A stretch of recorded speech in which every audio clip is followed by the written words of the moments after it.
You poured your heart into your story, but agents and publishers aren't into it. Now what? I faced the same challenge, and I'm going to tell you what I did about it. Spoiler! I didn't shelve it. Hi, I'm Charlotte Glaze, author, illustrator, and mom. I recently published my first picture book, Storm Trucks, and in this video, I'm diving into why I chose to self-publish. If you're frustrated with the traditional publishing route, this video could open up new doors for you. Be sure to subscribe so you don't miss any tips from my publishing series. So, what did I do with my story that I loved? In my publishing series so far, I've explained to you my journey with my book, Storm Trucks, from idea to writing to illustrating to making a dummy and querying agents. To go through all these steps with your work is a huge investment, and it's hard to do all that without believing in and loving your story. So, when I'd invested all that time and love into this project already, I had two choices: put it aside or take control and self-publish it. I chose the second option, and here's why it could be the right move for you too. In years past, self-publishing has had a bad rap. Self-published work was seen as inferior and unprofessional, and in some cases this is true. But in recent years, even highly professional authors and illustrators have turned to self-publishing.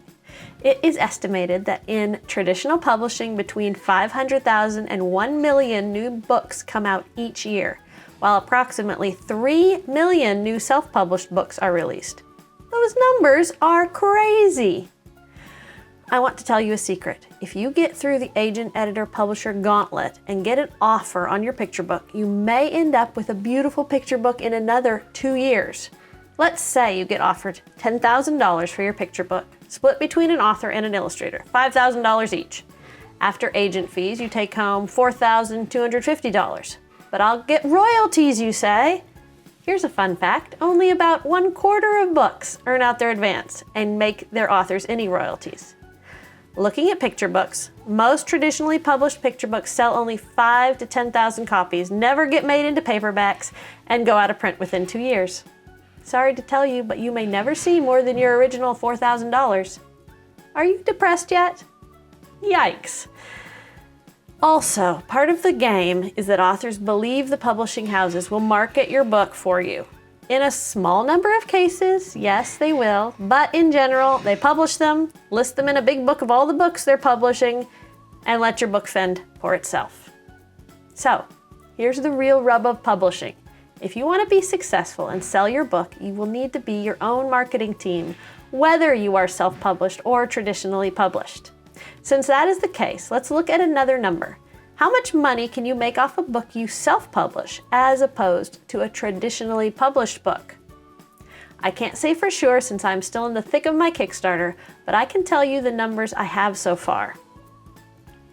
$3.21 is my book cost, and I'm selling them for $20, much higher potential profit.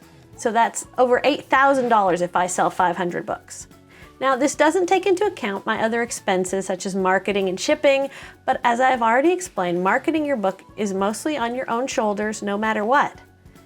I want to show you something else. Self-publishing is not just for people who can't get a big publisher to notice them. There are big-name authors who are self-publishing. Why? Because it's a better deal for them. Anyone who takes the time to put out a professional product and fund its printing, then sell it, gets to keep the profits themselves. It's a business. So here's some big name self-publishers for you. J.K. Rowling. She created her own publishing company, Pottermore, to publish her ebook versions of Harry Potter. Stephen King. He self-published his short story collection, People, Places, and Things, way back in 1960. How about Beatrix Potter? The Tale of Peter Rabbit, anyone? Mark Twain self-published The Adventures of Huckleberry Finn. Margaret Atwood got her start self-publishing Double Persephone. Andy Weir self-published The Martian, the one that's not only a bestseller but a movie. Brandon Sanderson, a sci-fi and fantasy fame, released a Kickstarter for 4 secret novels and raised $41,754,000. Wow! Guess how much the publishing companies are crying right now. The point is, self-publishing is a great way to move forward with a project. Through your own targeted marketing, you can find your audience and sell your book directly to them instead of relying on big publisher to sell your book for you. With my book, I looked at my options and decided I don't want to forget about this story. I love this story. I am going to finish my book and publish it. Choosing how to self-publish was the next step in my journey, and I'm diving into that in my next video. So subscribe so you don't miss a thing and keep on creating. My picture book, Storm Trucks, is available on Kickstarter right now. The link is below, and I'd love to send you a copy. There's a lot of bonus items also available on the Kickstarter, like adorable bookmarks and high-quality stickers. Thank you for your support.